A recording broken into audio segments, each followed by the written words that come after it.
hace más de un mes que nos enteramos que Inglaterra cambió de rey. Tenía antes la reina Isabel, y ahora tienen un nuevo rey, el rey Carlos III, que es el hijo de la reina. Y tampoco ha pasado por desapercibido los videos, los clips que pasan del rey y sus berrinches. Cómo es que un nuevo rey tiene sus propias expectativas de cómo deben ser las cosas, y en medio de esas expectativas y estándares que él mismo pone o propone para gobernar en su reino, tiene la expectativa de que aquellos que le sirven, aquellos que se sujetan a su reino, se sometan a esos estándares. Y cuando no sucede, el rey se enoja, ¿cierto? Y creo que todos vimos el video donde está firmando unos documentos y tiene ahí algunos utensilios muy nice, muy finos para firmar ese documento, y le estorban al rey y ya no sabe qué muecas hacer, y casi codea al que se ponga a su lado. No había nadie a su lado, pero seguramente eso hubiera pasado. Y se enoja y demuestra su enojo de que para él no era aceptable que estuviera eso ahí tan cerca y le incomodara en la firma. Y después también vimos otro video en donde uno de los guardias del tiempo de cuando estaban pues sí, en el velatorio que le llaman de la reina, uno de los guardias ahí que no se pueden mover, de repente se movió pero hasta el suelo, ¿no? Cayó directito sin meter las manos, se desmayó este guardia, y las cosas que se escuchaban era que las consecuencias era que lo habían corrido. El rey corrió a ese guardia porque él no consideraba aceptable que se hubiera caído, a pesar de que lo más probable es que no era su culpa, pero en la mente del rey esto es inaceptable, y no importa si es tu culpa o no es tu culpa, tú ya no trabajas para el reino. Y obviamente esas cosas nos hacen enojar, ¿cierto? Porque te tratas de poner en los zapatos de aquellos que trataron de hacer su mejor esfuerzo en servir al rey, y sabes que muy probablemente pudo haber pasado a ti también, y no puedes dejar de ver un cierto grado de injusticia, ¿no? En medio del trato que reciben estos súbditos del nuevo rey. Y eso sucede con los reyes humanos. Son imperfectos, y su justicia es imperfecta, y sus reglas, no importa si son buenas o malas, el que no cumpla el estándar cae de su gracia, ¿cierto? Y se tiene que alejar de la presencia del rey.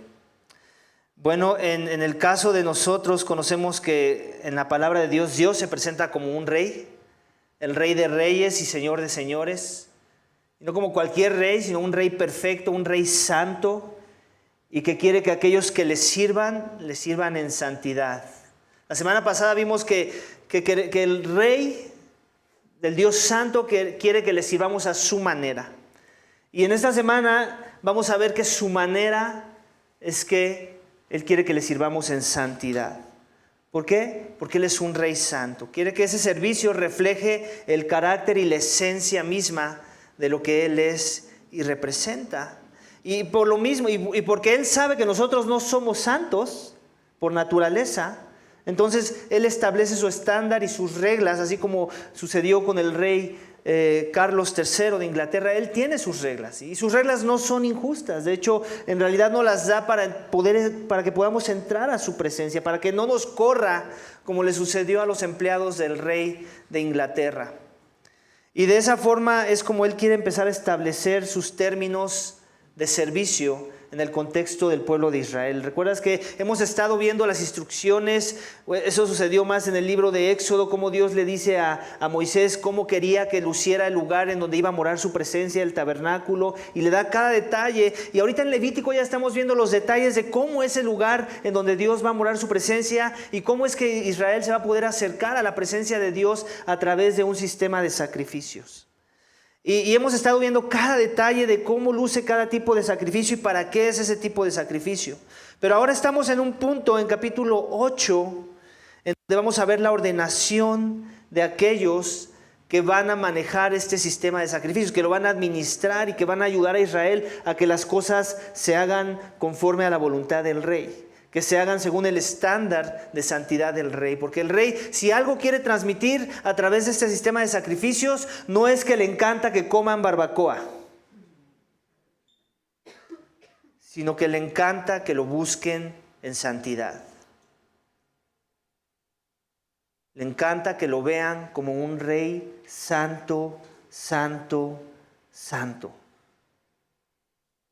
Eso se tiene que llevar Israel de toda esta dinámica de sistemas y de diferentes tipos de ofrendas de sacrificio.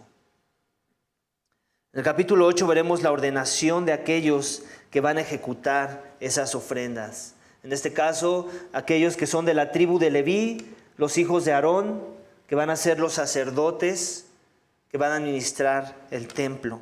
Capítulo 9, la siguiente semana vamos a ver la inauguración del servicio. Ahorita es la ordenación y después la inauguración de cómo van a servir, cómo va a lucir la primera vez que ellos van a funcionar como sacerdotes.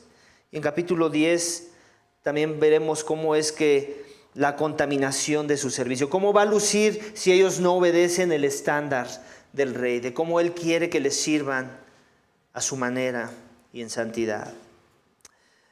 Antes de entrar al detalle del texto, también quiero aclarar algo que ya dijimos la semana pasada, pero que quiero volver a aclarar, porque el punto de esto y la esperanza es que no se convierta en algo moralista o simplemente saber historia de Israel, sino que entendamos cómo esto aplica a nosotros, cómo esto que vamos a aprender hoy tiene de alguna forma un impacto o un beneficio en la forma en la que nosotros debemos de estar buscando servir a Dios en santidad. Y en el Nuevo Testamento tenemos dos citas que les quiero dar, en donde el énfasis en el que me quiero enfocar de las citas, aparte de que dice muchas otras cosas sobre aquellos que son ciudadanos del reino de los cielos en el nuevo pacto, en la sangre de Cristo, y nuestra identidad en cuanto a ese pacto. En Apocalipsis 1, 5, 6 dice esto: y de parte de Jesucristo, el testigo fiel, el primogénito de los muertos y el soberano de los reyes de la tierra. Ahí está, el soberano de los reyes de la tierra.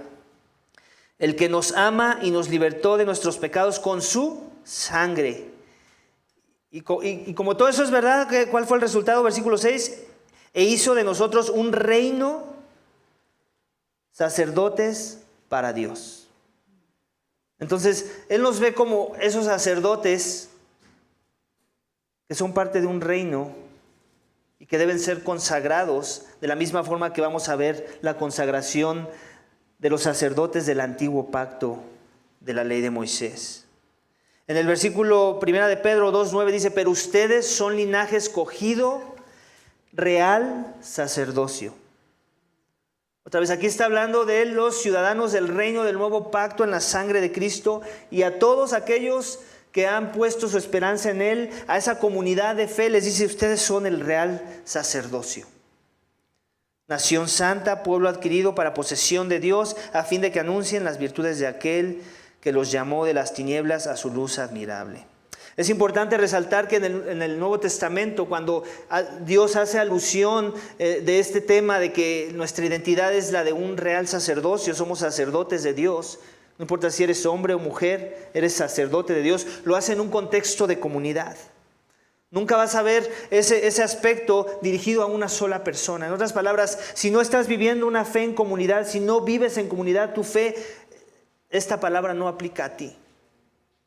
Tú no eres ese sacerdocio del que Dios está hablando en su palabra, en la sangre de Cristo, en el nuevo pacto, en la sangre de Cristo. Entonces, el título de mi mensaje esta mañana, iglesia, es Dios es santo y los que le sirven deben hacerlo en santidad. Dios es santo y los que le sirven deben hacerlo en santidad. Vamos a ver algunos aspectos de cómo los levitas en el antiguo pacto le servían en santidad. Esas eran las demandas y los estándares del rey. Y vamos a ver en los primeros 4 versículos que los sacerdotes levitas servían en santidad, y hacían una declaración pública para el servicio. Ellos hacían una declaración pública para el servicio. Es el primer énfasis de nuestro texto esta mañana. Vamos a leer versículos 1 al 4 del capítulo 8 de Levítico. Si tienes tu Biblia, acompáñame, y si no, no te preocupes, los voy a leer yo. Dice: entonces el Señor dijo a Moisés: toma a Aarón y con él a sus hijos y las vestiduras, el aceite de la unción, el novillo de la ofrenda por el pecado, los 2 corderos y la cesta de los panes sin levadura. Y reúne a toda la congregación en la entrada de la tienda de reunión. Moisés hizo tal como el Señor le ordenó, y cuando la congregación se había reunido a la entrada de la tienda de reunión, Moisés dijo. Entonces, ¿qué estamos viendo? Que Dios le dice: tráete todo esto que tú vas a necesitar para lo que te voy a pedir en un momento. Y le está diciendo: ¿a dónde lo tienes que traer? ¿A dónde tienes que traer a los sacerdotes junto con todos estos animales y utensilios? Los panes, la cesta de los panes, a la tienda de reunión. ¿Y qué es lo que estamos viendo? Que de alguna forma todavía ni siquiera están adentro del lugar y ya está haciendo una declaración pública, porque no nada más eran los sacerdotes. Dijo Moisés: toma a Aarón con sus hijos, dice en el versículo 3, reúne a toda la congregación a la entrada de la tienda de reunión. Entonces, no nada más los sacerdotes, era toda la congregación. Todo Israel era testigo de ese momento, de esa ordenación que estaba a punto de suceder. Entonces, básicamente es lo que estamos viendo. Estaban de alguna forma estos que iban a ser consagrados al servicio, al templo, estaban haciendo de alguna forma una declaración pública para ese servicio. En otras palabras, tenían testigos a su alrededor. Dios quería que hubiera testigos de esa iniciación. ¿Por qué? Porque Él quería que los estándares estuvieran presentes. Y no confiaba en que los pocos, en este caso los levitas, que eran los menos, iban a ser suficientes como para mantener el estándar. Él quería que los testigos, las demás tribus de Israel, estuvieran presentes y pudieran saber de cuál es ese estándar, cómo luce la consagración para alguien que va a servir en el templo. Y de la misma forma en nuestro contexto ahora, iglesia, Dios no ha bajado el estándar. Si algo ha sucedido y podemos decir que algo ha pasado y ha cambiado, es que lejos de haberlo bajado, ha subido el estándar. Lo ha subido a un nivel que solamente podemos cumplirlo si Dios está obrando a través de los corazones de los que le buscan. Él quiere que haya testigos en medio de este estándar. Él quiere que no nada más mi servicio sea personal, ¿no? Muchas veces nos queremos manejar así. No, Dios sabe cuál es mi relación, y Dios sabe que yo le sirvo, y Dios sabe que yo todo lo hago para Él. Ok, qué bueno. La pregunta es si los que te rodean lo saben. La pregunta es si eso que tú declaras con tu mente o aún con tus palabras, podríamos decir que es una declaración pública de tu servicio a Dios. Y la única forma en la que eso va a ser verdad es si vives tu servicio en un contexto de comunidad, en donde otros te pueden retroalimentar de cómo luce tu servicio que dices hacer como para Dios. Y si eso no es parte de tu cultura de servir a Dios, pues no estás entendiendo de alguna manera el principio que encontramos aquí en el pasaje, donde Dios quiere que tengamos testigos en medio de nuestro servicio. Y no quiere que nos incomodemos cuando esos testigos nos digan que algo de nuestro servicio hacia Dios no se alinea a la palabra misma, a lo que Dios ya reveló. Porque aquí no se trata de lo que los levíticos, los sacerdotes levitas decidan de las formas en las que ellos deben adorar a Dios. Se trata de lo que Dios ya instituyó, ya reveló, y cómo ellos están sujetos al escrutinio de toda la comunidad. Por eso es que Dios los invita a todos. Dios no quiere que nadie quede fuera, que sea parte de la congregación del pueblo de Dios en el proceso de evaluación de si las cosas se están haciendo bien o no. Y eso sigue aplicando hasta nuestros días, iglesia. Y es por eso que creemos en la membresía de la iglesia. Es por eso que creemos que una mejor forma de que eso se lleve de manera ordenada es si nos comprometemos a este contexto de comunión y de pacto de los unos con los otros, para entonces poder tener ese permiso de hablar verdad los unos a los otros y corregirnos los unos a los otros cuando algo no está funcionando conforme Dios lo instituyó. Amén. Entonces, ellos vemos que su servicio era en santidad. ¿Por qué? Porque hacían una declaración pública para el servicio. Esto no era secreto, no es que ellos tenían una revelación que los demás tribus de Israel no podían conocer, no. Ellos tenían que rendir cuentas a todas las demás tribus. Sí, tenían un llamado especial en el sentido de que solo ellos podían ofrecer sacrificio, pero eso no los hacía más que las demás tribus. Amén. Vamos al siguiente subénfasis de cómo los sacerdotes levitas servían en santidad, iglesia. Y vemos que en versículos 5 y 9 que ellos se comprometían a su posición de servicio. Había un compromiso, había un nivel de compromiso. Versículos 5 al 9, acompáñame a leerlos juntos nuevamente. Moisés le dijo a la congregación: esto es lo que el Señor ha ordenado hacer. Entonces Moisés hizo que Aarón y sus hijos se acercaran y los lavó con agua. Puso sobre él la túnica, lo ciñó con el cinturón y lo vistió con el manto. Luego le puso el efod y lo ciñó con el cinto tejido del efod, con el cual se lo ató. Después le puso el pectoral, y dentro del pectoral puso el urim y el turim. Puso también la tiara sobre su cabeza, y sobre la tiara al frente puso la lámina de oro, la diadema santa, tal como el Señor había ordenado a Moisés.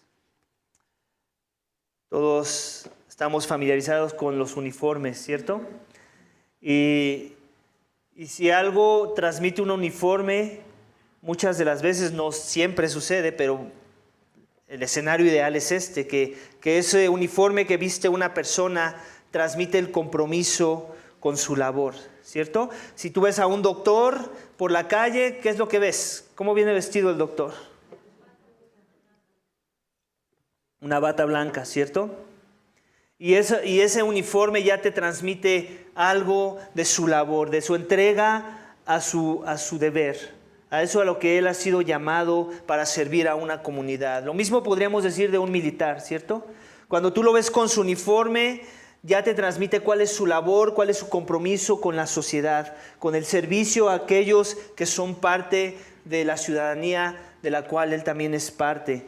Y aun cuando ves sus condecoraciones, todavía te transmite más, ¿no? Te puedes imaginar el nivel de compromiso cuando ese traje, ese saco está lleno de estampillas por todos lados, ¿cierto? Y sabes que cada una de ellas representa el esfuerzo y los méritos que él ha obtenido por el servicio en la milicia. Y de esa forma te transmite su nivel de compromiso, una posición de compromiso al servicio de los ciudadanos del ejército en el que él sirve. Y en el contexto en el que acabamos de leer, iglesia, el texto no es menos que eso. Dios quiere distinguir a aquellos que van a servir en las cosas del templo de muchas formas. Y una de ellas es con un uniforme. Y quiere que ese uniforme transmita el compromiso y la posición que ellos juegan en este proceso de adorar y servir a Dios. Y por eso es que les da esos detalles. Ese uniforme está muy detallado, es hermoso. Tiene aún una placa y esa placa tiene 12 piedritas, ¿no?, hermosas. Y cada piedra representa una de las tribus de Israel, que eran 12. Y de alguna forma les está transmitiendo a través de un lenguaje de simbolismos con el uniforme el compromiso que ellos deben de tener para el servicio hacia esas tribus y hacia su Dios. Con ese detalle les está dejando ver cuán comprometidos deben estar con la labor que Él les está encomendando. Y el uniforme de alguna forma es un recordatorio también, para que no se les olvide cuando se lo ponen cuál es su labor, de qué se trata la labor, y no quererse salir por alguna dirección que Dios no propuso que ellos caminaran. Entonces, eso es lo que podemos ver en el texto, en esta sección. Se comprometían a su posición de servicio. La pregunta que tengo esta mañana es: ¿y tú? ¿Y yo? Tú y yo Obviamente, y es evidente, no venimos todos vestidos igual, ¿cierto? Y no traemos un uniforme para venir a adorar a Dios. Pero eso no significa que las demandas sean las mismas y aún más altas. Dios quiere un nivel de compromiso con Él si decimos que le amamos, que le buscamos, que queremos servirle. Y tal vez el recordatorio no va a ser a través de un uniforme, pero sí va a ser a través de otros instrumentos que Dios usa para recordarnos el compromiso. Muchas veces va a ser, y me atrevo a decir, la más efectiva normalmente que Dios usa. No muchas veces es su palabra, con todo y que en su palabra podemos ver el nivel de compromiso. Muchas veces es a través de aquellos que nos rodean. Ellos son nuestro uniforme. Tú eres mi uniforme. Yo soy tu uniforme, por raro que suene la analogía. Y muchas veces es ese uniforme del que está al lado tuyo, de aquel que dice amar a Jesús como tú lo amas, el que te va a recordar el nivel de compromiso que se demanda en el servicio a Dios, como sacerdote del nuevo pacto en la sangre de Jesucristo. Y sigue siendo esta misma idea de comunidad que del primer punto. Tenemos una comunidad de la cual nos estamos rodeando, en un sentido nos estamos vistiendo, algo así como nuestro uniforme que nos va a estar marcando el paso de cómo deberíamos estar buscando servir a Dios. Y deberíamos estar abiertos a que ese uniforme nos recuerde la dirección correcta de servicio en santidad a Dios. Y no ofendernos cuando venga la exhortación. No ofendernos cuando venga el recordatorio. Recuerda que servimos a un Dios santo. Recuerda que esto se trata de Dios y no de nosotros. Recuerda que esto se trata de servirle a Él y para su gloria y no a nosotros para nuestros propósitos egoístas y nuestra gloria propia. Entonces, sí, no hay un uniforme, pero hay un cuerpo. Y ese cuerpo tiene todo el derecho de recordarnos cosas a manera de simbolismo, pero más que un simbolismo, a través de una interacción de comunión de los unos con los otros, que va a servir y que va a crear lazos de compañerismo que nos van a llevar a estos niveles de exhortación, en donde nos vamos a recordar los unos a los otros. Dios es 3 veces santo. Es el tipo de Dios al que servimos. Vengamos a servirle en santidad. Comprométete con el servicio porque Él es digno. Comprométete con el servicio a ese Dios tan santo y tan digno, más de lo que te comprometes a otras cosas que te rodean, con todo y que no sea malo que lo hagas, como tu trabajo, como tu escuela, como ese lugar en donde haces ejercicio, como ese club al que perteneces.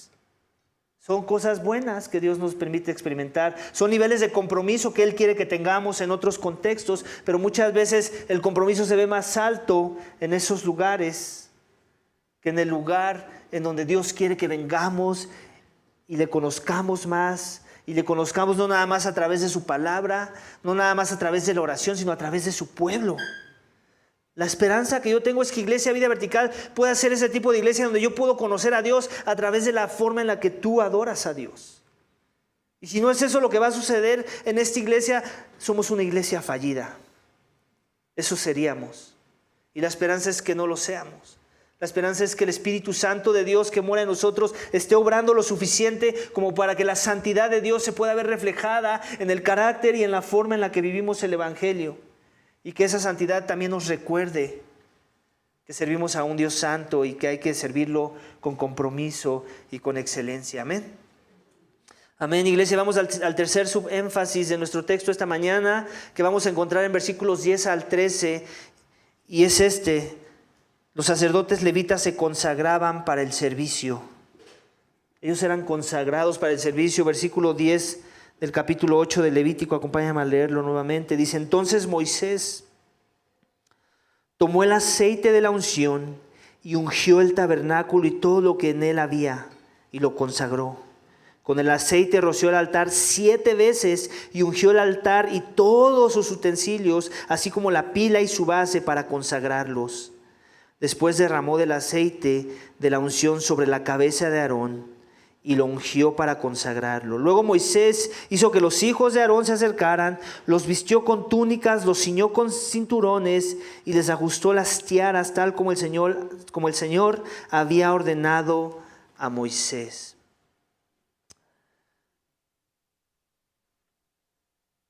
Se consagraban para el servicio. Ese es el tercer énfasis de nuestro texto esta mañana. Se consagraban para el servicio. Nuevamente, en nuestro contexto ya no sucede eso. Ya no hay ese tipo de consagración en el contexto de la iglesia del Nuevo Pacto.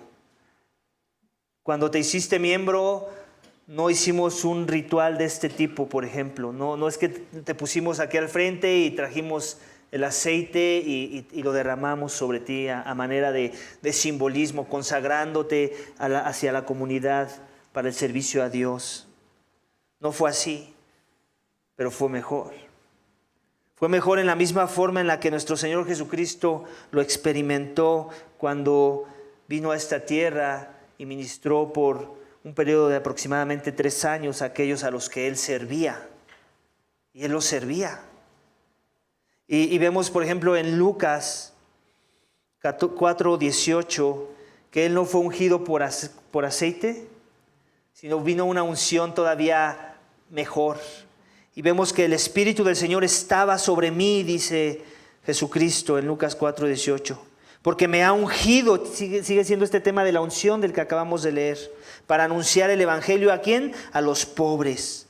Me ha enviado para proclamar la libertad, ¿a quién? A los cautivos, y la recuperación de la vista a los ciegos, para poner en libertad a los oprimidos. ¿Cuál fue el tipo de unción que nuestro Señor Jesucristo recibió? No con aceite, sino con el Espíritu del Señor que estaba sobre Él.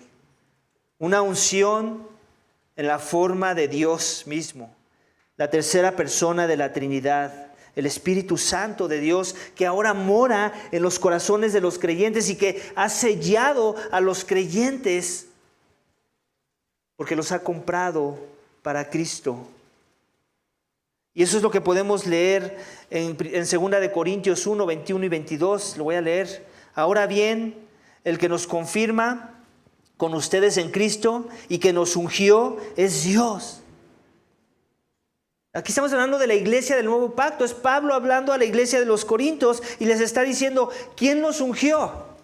Sigue siendo este lenguaje de la unción que vemos en Levítico con los sacerdotes levitas, en donde, por cierto, no sé si has notado que ¿quién ya está funcionando como sacerdote en el contexto del texto que estamos leyendo de Levítico? Moisés. Moisés ya está funcionando como sacerdote en ese contexto, ¿te das cuenta? El primer sacerdote no fue Aarón y sus hijos, fue Moisés. Moisés es el que de alguna forma inauguró el templo. Él ofreció los primeros sacrificios y después le pasa el legado a Aarón, sí, y Aarón y su legado continúan con ese proceso, pero Moisés es el primero en ofrecer un sacrificio y Moisés es el que unge a los sacerdotes levitas y los consagra para este rol que ellos van a jugar. Pero en el sacerdocio del Nuevo Pacto, el que tú y yo tenemos en la sangre de Cristo, va más allá del aceite. Tenemos algo muchísimo mejor que el aceite. En Juan 2:20 también nos dice, pero ustedes tienen la unción del Santo. Y todos ustedes lo saben, dice. La expectativa de Juan, el apóstol, es que todos sepan que son ungidos con la unción del Santo Dios.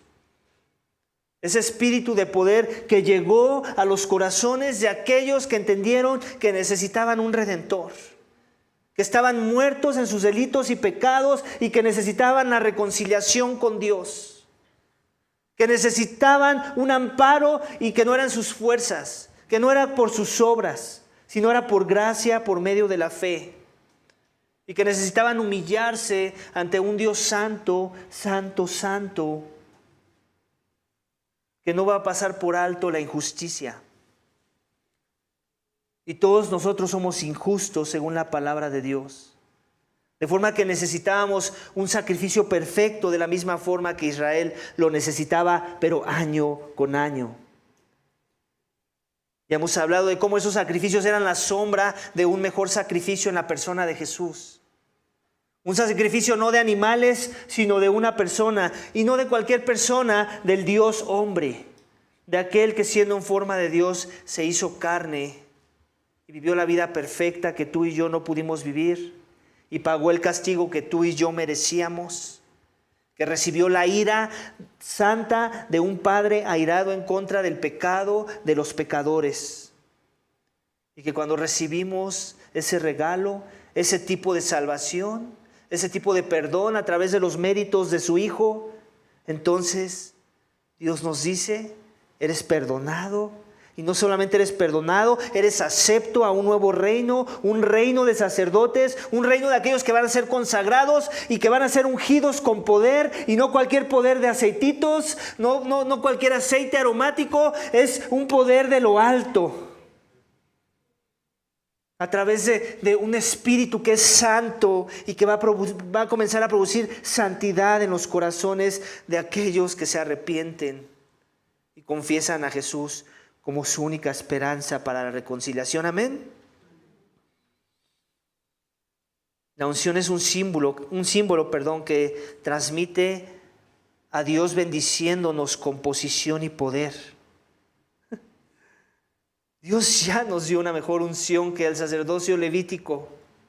Ya nos dio una mejor posición. Hijos de Dios. Es lo que dice Juan en su carta. Que Dios nos ha llamado hijos suyos. Y nos ha dado un mejor poder para poder obedecerle con una motivación centrada en la gloria de Dios y no de manera religiosa. Nos ha dado al Santo Espíritu que produce santidad en los corazones de aquellos que se rinden a Jesús. Amén. En la unción Dios nos consagra para el servicio a su persona, iglesia. Los sacerdotes levitas se consagraban para el servicio, y tú y yo nos estamos consagrando. ¿En verdad creemos en el poder de esa unción que hemos recibido? ¿En verdad creemos que es posible que ese pecado que nos domina, ese pecado que volvemos a cometer, esa inclinación a la maldad, puede ser vencida? Porque la unción de la cual hemos sido dotados es 1000 veces mejor. Porque el sacrificio lo supera todo. Porque es eterno. Porque tuvimos una mejor redención, una mejor reconciliación a través de un mejor sacrificio. ¿Creemos eso en verdad?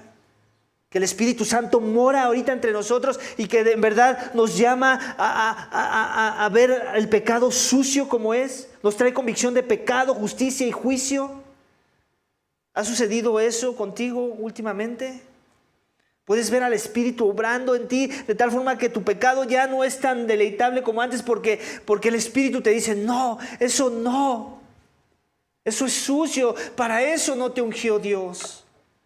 Tú eres un pueblo santo, consagrado para Dios. ¿Has sentido últimamente al Espíritu Santo, ese que llegó con poder para salvación, sigue obrando en ti para santificación? Iglesia, la fe cristiana no es un juego. En verdad Dios nos ha llamado a santidad. Por eso nos llama real sacerdocio, linaje escogido. Él quiere que vivamos la santidad. Él quiere que vivamos la santidad. No nada más aquí adentro de estas 4 paredes. Que nos pongamos el disfraz de la piedad cuando entramos al pasillo de la iglesia. Eso es muy fácil hacer y es muy engañoso. Él quiere que la vivamos en cada contexto, iglesia. Él quiere que la vivamos en la forma en la que manejamos nuestras finanzas, en la forma en la que educamos a nuestros hijos, en la forma en que obedecemos a nuestros jefes en el trabajo, en la forma en la que tratamos con respeto a aquellos a los que les compramos un producto, en la forma en la que tratamos a nuestras autoridades, aún a los policías corruptos de allá afuera.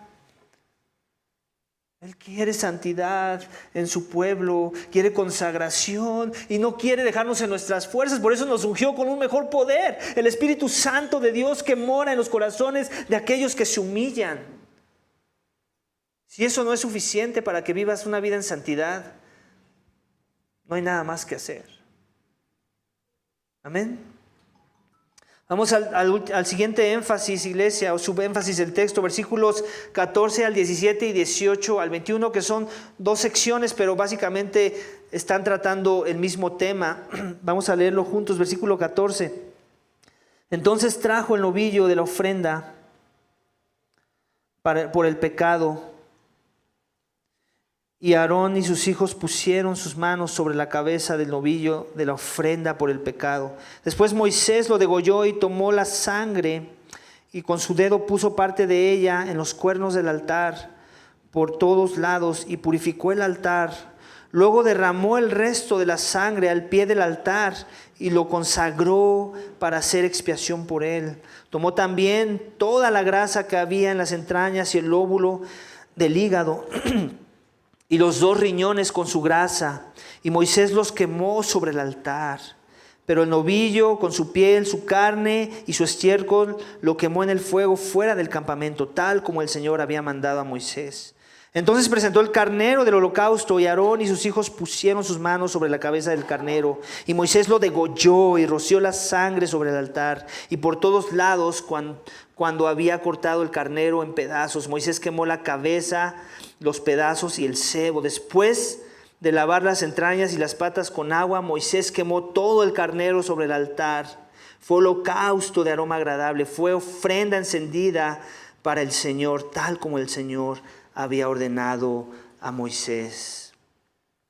Siguiente subénfasis que vemos del texto, iglesia, es que los sacerdotes levitas se purificaban para el servicio. Ellos se purificaban para el servicio. No era suficiente el uniforme que les recordara la santidad. No era suficiente que tuvieran que rendir cuentas a la congregación. No era suficiente que Moisés, con autoridad en un simbolismo de otorgarles poder, les ungiera con aceite.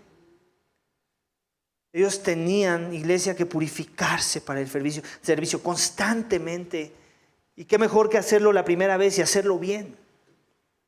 Ese iba a ser un patrón que ellos tenían que seguir todo el tiempo que durara su ministerio dentro del templo. La purificación misma. La hermosura de vivir en el evangelio del nuevo pacto es que no tenemos que hacer eso ahora. Ya no necesitamos más de sacrificios, ¿cierto? Ya no necesitamos que traer más animales o becerros o carneros, nada. Tenemos un mejor sacrificio a través de los méritos del Hijo mismo. Eso es lo que nos dice Hebreos 4:15. Alguien que fue sin pecado, que nunca necesitó este proceso de purificación, porque nunca pecó. Dice, porque no tenemos un sumo sacerdote que no pueda compadecerse de nuestras flaquezas, sino uno que ha sido tentado en todo, como nosotros, pero sin pecado.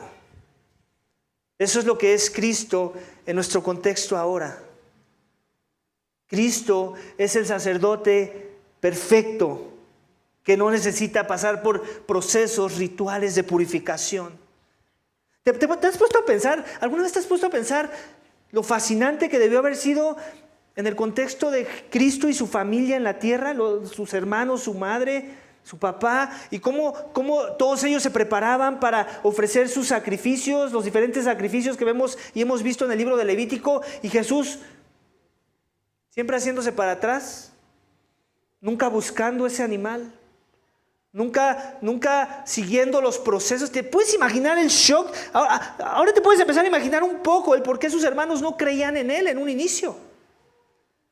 Me imagino que lo veían tan arrogante. Al mismo tiempo no tenían ninguna acusación como para decirle, tú necesitas un sacrificio. Tú necesitas ofrecer un animal así como nosotros.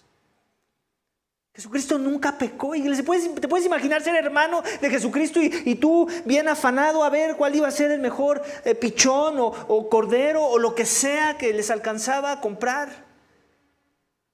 Y Jesucristo siempre viéndolos. ¿Por qué? Porque Él era perfecto. Él vino a cumplir la ley por ti y por mí. Él es el sacerdote que necesitábamos, porque últimamente si algo nos muestra el libro de Levítico es esto, que los sacerdotes, ¿qué necesitaban? Un sacerdote. Esa es la función de Moisés en el texto. Ellos mismos necesitaban un sacerdote y después era Aarón el que tenía que ofrecer los sacrificios que trajera Moisés año con año. Nada más se cambiaron los papeles. En nuestro contexto ya no hay necesidad de eso, porque el sacrificio lo ofreció alguien que no necesitaba pasar por un proceso de purificación. Amén. Y como consecuencia, iglesia, ahora nosotros somos purificados por medio de Él, si en verdad hemos creído. Segunda de Timoteo 2:20, 21 dice: ahora bien, en una casa grande no solamente hay vasos de oro y de plata, sino también de madera y de barro, unos para honra y otros para deshonra. Por tanto, si alguien se limpia de estas cosas, será un vaso para honra, santificado, útil para el Señor, preparado para toda buena obra. Estás caminando en pureza espiritual esta mañana. Porque aquí en el texto vemos que hay dos tipos de utensilios, unos que son para honra, otros para deshonra. ¿Qué tipo de utensilio quieres ser tú esta mañana o estás siendo esta mañana? ¿Estás caminando a la luz de la pureza que el Evangelio trajo a tu vida? ¿O estás creyendo en un evangelio barato que muchos creen, que piensan que porque ya tienen la fe, sus obras no importan? Lo acabamos de ver en la serie de Santiago, que eso es locura. Tus obras testifican de la fe, autentican tu fe, que en verdad esa fe es viva. Nos tenemos que seguir purificando, iglesia, para el servicio. Nos tenemos que seguir arrepintiendo de nuestros pecados. Esa es la forma en el contexto del cristianismo, de la iglesia, del nuevo pacto en la sangre de Cristo. Adivina cuál es la forma más efectiva de purificación para ti y para mí. La confesión. La confesión de pecado. El seguir autoexaminándonos. Examínense para ver si están en la fe, nos dice la Escritura. Es un proceso continuo en donde lo que es la inferencia y lo que viene implícito en esa declaración, en esa ordenanza, es que seguimos luchando con el pecado y Dios quiere que sus hijos vivan en un estado de purificación. ¿Cómo? Autoexaminándose y confesando su pecado. Esa es la forma en la que tú te purificas esta mañana, en la que yo me purifico esta mañana. ¿Cómo nos está yendo con eso, iglesia? Te voy a decir algo, a mí me entristece esto. De vez en cuando alguien me hace el favor de mandar la tarea a los que son miembros. Les pido que manden algunas peticiones de oración. Y también les doy criterios de lo que estoy esperando que me envíen. Y uno de esos criterios es que me envíes algo con lo que estás luchando con tu pecado. Y me ha llegado a pasar, no muchas veces por la gracia de Dios, pero me ha llegado a pasar que esa parte viene vacía. No me dicen que hay un pecado con el que están luchando, y cuando eso sucede a mí me preocupa, porque yo digo, ¿cómo es eso posible? ¿Cómo es posible que sí tienes un perfil o puedes llenar la descripción de una necesidad, un área de sabiduría, donde necesitas sabiduría, pero no un área donde no estás luchando con algún pecado? Eso es preocupante. Esto habla mucho de que no nos estamos purificando a través del perdón que ya tenemos en el Evangelio de Jesucristo. De que no estamos en una práctica constante de la autoexaminación. De que no estamos siendo expuestos constantemente al espejo de la palabra que nos confronta con el estándar de santidad. Iglesia, una iglesia sana no es una iglesia perfecta, es cierto. Pero una iglesia sana es una iglesia que tiene la doctrina del pecado bien grabada en los corazones de los hijos de Dios. Bien grabada. Donde la lucha con el pecado es constante porque nuestra comunión con Dios es constante. Y porque la comunión con ese Dios que tenemos es un Dios santo, santo, santo, que sigue airado en contra del pecado. Dios no ha bajado el estándar de odio en contra del pecado. que ya lo ha removido por la gracia y por los méritos de Cristo, es diferente. Pero el trato sigue siendo de purificación. Por eso tenemos en las doctrinas de la gracia, tenemos esta parte de la doctrina de la justificación, que eres salvo por tu fe, no por tus obras, pero también tenemos la doctrina de la santificación, en donde si esto es verdad, si la fe es genuina, es verdadera, ahora tú vas a caminar, vas a comenzar a mostrar frutos de santidad por el poder que ya hemos hablado, que te ungió. Y si eso no está sucediendo, si el pecado no es algo que tienes presente, más presente que tus deudas, más presente que tus problemas, más presente que el lavar la ropa, entonces algo está mal en tu corazón o en mi corazón. Amén. Tenemos que seguir viviendo una vida de purificación, iglesia. Dios lo instituyó. En el nuevo pacto luce distinto, ya no tiene que ver con ritualismos y sacrificios y lavar a los sacerdotes con agua. Cristo ya nos lavó con una mejor agua, ya derramó una mejor sangre. Y la esperanza es que nuestra purificación sea más intencional con el corazón. Amén. Vamos al siguiente énfasis, iglesia. Bueno, una forma de, por último, antes de pasar al siguiente énfasis, Juan 1 al 9 nos dice: si confesamos nuestros pecados, Él es fiel y justo para perdonarlos los pecados y limpiarnos de toda maldad. ¿Crees esa verdad? Si tú confiesas tu pecado, no nada más con Dios, también para con los hombres. Oye, estoy luchando con ese pecado, ora por mí. Ayúdame, manténme en un estado de rendición de cuentas. Confío en que no me vas a juzgar, sino que me vas a amar y me vas a cuidar de que yo ya no caiga en este patrón pecaminoso. Para eso son los grupos de hombres. No pienses que nada más queremos llenar horarios y queremos aprovechar las instalaciones y por eso nos reunimos. No, va más allá que eso. Es para rendirnos cuentas, para conocernos más, para conocer nuestras luchas y para no quedarnos callados. Ahorita los hombres estamos viendo un libro que se llama Callados. ¿Por qué? Porque esa es nuestra inclinación. Y la esperanza es que Dios use ese libro para que seamos más abiertos, más vulnerables y para que vivamos estas dinámicas de confesar nuestros pecados que nos dice Juan en su carta. Amén. Vamos al siguiente énfasis.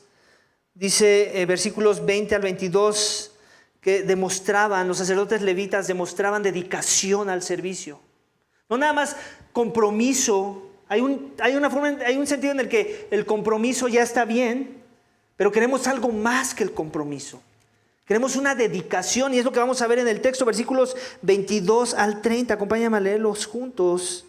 Dice: luego presentó el segundo carnero, el carnero de la consagración, y Aarón y sus hijos pusieron sus manos sobre la cabeza del carnero. Moisés los degolló y tomó de la sangre y lo puso en el lóbulo de la oreja derecha de Aarón, en el pulgar de su mano derecha y en el pulgar de su pie derecho. Hizo también que se acercaran los hijos de Aarón, y Moisés puso la sangre del lóbulo de la oreja derecha de ellos y el pulgar de su mano derecha y el pulgar de su pie derecho. Entonces Moisés roció el resto de la sangre sobre el altar y por todos los lados. Después tomó la grasa y la cola gorda y toda la grasa que estaba en las entrañas, el óvulo del hígado, los 2 riñones con su grasa y la pierna derecha. Y de la cesta de los panes sin levadura que estaba delante del Señor, tomó una torta sin levadura, una torta de pan mezclada con aceite y un hojaldre, y los puso sobre las porciones de grasa y sobre las piernas derecha. Entonces lo puso todo en las manos de Aarón y en las manos de sus hijos y los presentó como una ofrenda mecida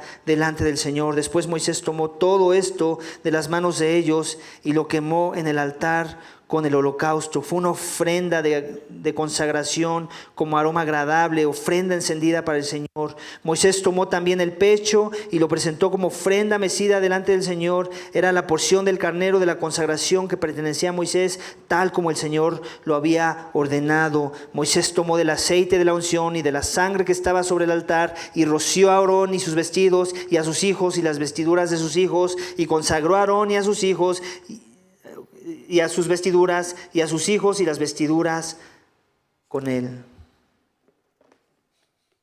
Obviamente hay mucho, pero no creas que voy a analizar cada paso. Ya hemos visto lo que simbolizan muchas cosas del sistema de sacrificios, de cómo daban lo mejor, de cómo la grasa era lo mejor y cómo se consagraban de alguna forma. Pero en este caso podemos ver algunas variaciones de lo que hacían con la sangre. Y vemos que parte de la sangre Él la ponía en sus manos y les tocaba el lóbulo derecho. Y luego el pulgar de la mano derecha y luego el pulgar del pie derecho, que no nos da una explicación, pero no lo podemos imaginar. ¿Qué es lo que simbolizaba todo esto? Básicamente el simbolismo era este. Dedicamos cada parte de lo que somos al servicio a Dios. Como diríamos por ahí, de pies a cabeza. Toda su vida era consagrada, todos ellos eran consagrados a Dios. No había parte de lo que ellos eran, de su ser, que no podía tener esta dirección de consagración. Era una forma de recordar esa verdad. Demostraban dedicación al servicio. Todas sus vidas eran devotas a Dios. No nada más la mitad, no nada más lo que me conviene, no nada más lo que me acomoda, no nada más lo que no me trae dolor o sufrimiento. Todo le pertenecía a Dios. Cuánto más en la sangre del nuevo pacto. Tenemos un pacto de membresía, no sé si lo has notado. Y en el pacto de membresía viene un compromiso, es un pacto de compromiso. En donde no nada más nos estamos comprometiendo, nos estamos diciendo, me voy a dedicar a ti y tú te vas a dedicar a mí. Y nos vamos a pertenecer para servir a Dios, para honrar a Dios en la forma en la que convivimos y tenemos comunión los unos con los otros, para representarlo a Él como el Rey de los cielos y nosotros sus embajadores de reino. Y esa es una forma en la que demostramos en este contexto de la sangre de Cristo, en el nuevo pacto, en la iglesia que es nacida por el nuevo pacto en la sangre de Cristo, también tenemos ese simbolismo, por decirlo así. Y hay otros simbolismos, no estoy diciendo que estamos limitados al pacto de membresía, hay muchos otros simbolismos. La esperanza es que cada uno de ellos nos recuerde que somos un cuerpo. Pablo usa esa analogía, esa ilustración de un cuerpo. Cuando tomamos la cena del Señor, nos estamos recordando, fuiste comprado a precio de sangre, yo fui comprado a precio de sangre. Tú ya no te perteneces, le perteneces a uno que es un soberano y que es bueno y que te ama y que te quiere usar para su gloria. Tú no eras calificado, yo no era calificado, ahora somos calificados por los méritos de esa sangre que fue derramada. Ahora nuestras vidas deben servir el propósito de ser dedicados al servicio de esa consagración, devotos en su totalidad. ¿Y tú, iglesia? ¿Eres consagrado? ¿Eres dedicado a ese nivel? Toda tu vida en verdad hay una consistencia y le pertenece a Dios. ¿Eres íntegro en esa verdad? Dices que Cristo es tu Redentor, es tu Señor, te compró a precio de sangre. ¿Cómo es tu vida en dedicación a las cosas de Dios? ¿Eres todo tú de Dios o eres el 90% de Dios y hay un 10% que dejas para el pecado, para alimentar la carne? ¿Cómo es tu vida con respecto a esta verdad? Ellos eran consagrados de pies a cabeza, eran dedicados a ese nivel. El simbolismo les recordaba esa verdad. ¿Cómo eres tú esta mañana? ¿Cómo soy yo? ¿Estamos viviendo esa dedicación en un mejor pacto? En Gálatas 5:13 dice, porque ustedes, hermanos, a libertad fueron llamados. Y muchas veces queremos torcer la libertad. No, es mucho, es esclavizante estar en la iglesia, yo quiero mi libertad. De eso habla Gálatas, de una mejor libertad de la que tú puedas proponer. A libertad fueron llamados, solo que no usen la libertad como pretexto para la carne. ¿Te das cuenta? ¿Te dedicas a muchas cosas esta mañana? ¿Es esa dedicación honrosa y gloriosa a Dios?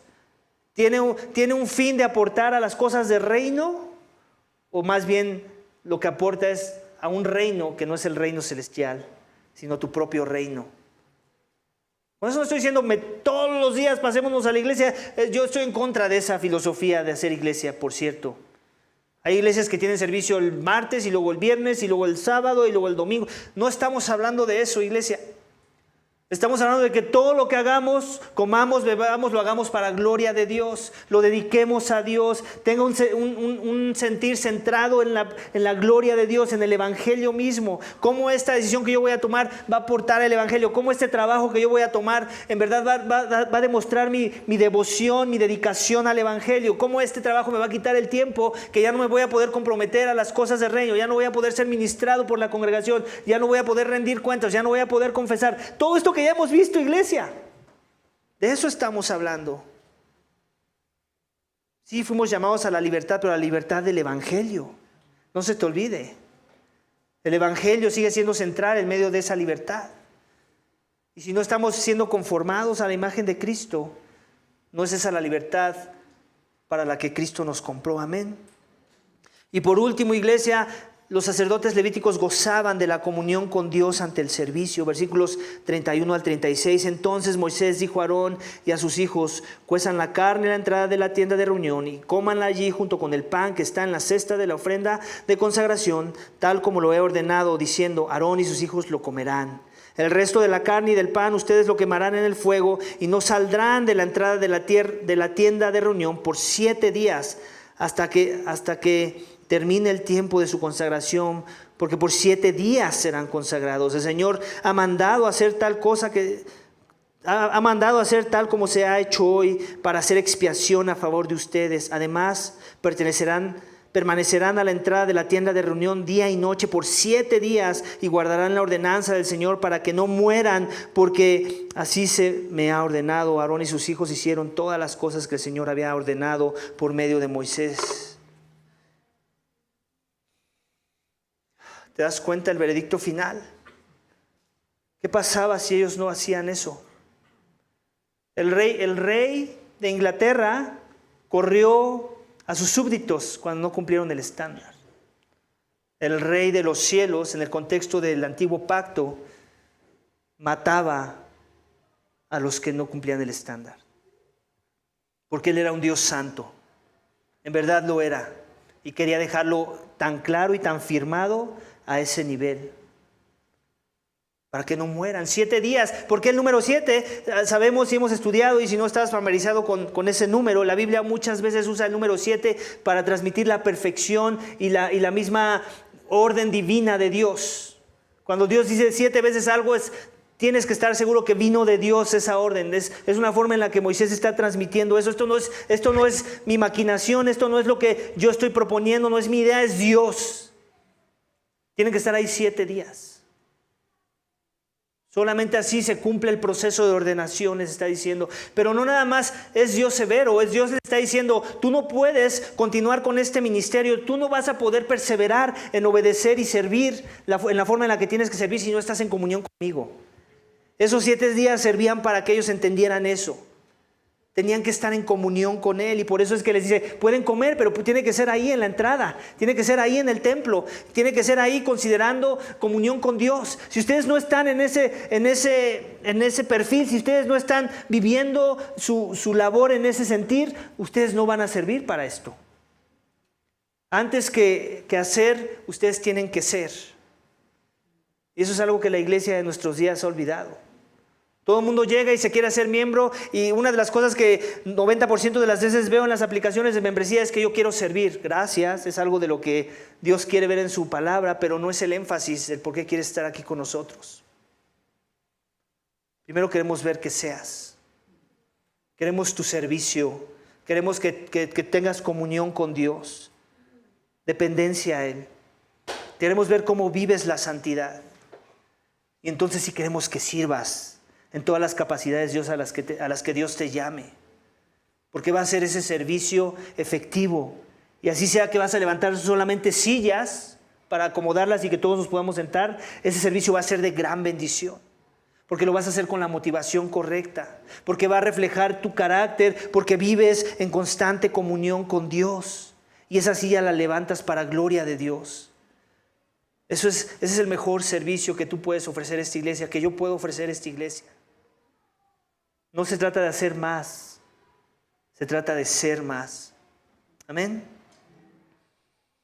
Iglesia, ellos gozaban de la comunión con Dios, y si eso no sucedía, la consecuencia era que morían.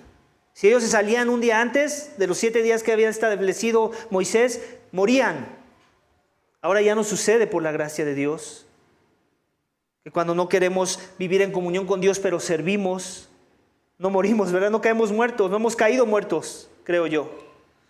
Pero eso no significa que porque eso ya no sucede, el estándar no es elevado y más elevado en el contexto del nuevo pacto, en la sangre de Cristo. Él quiere en verdad que seamos primeramente discípulos antes que servidores. En verdad lo quiere. Dios es santo y los que le sirven deben hacerlo en santidad, iglesia. Los sacerdotes hacían una declaración pública del servicio. Jesús lo hizo de forma que su testimonio siempre fue expuesto ante las masas, dentro y fuera del templo, y aún en los lugares donde nunca sacerdote alguno sirvió a los hombres. Se comprometían a su posición de servicio. El uniforme de los levitas hablaba de su compromiso y su posición al servicio. Jesús se vistió de hombre, se vistió de humildad para servir a los que le buscaban.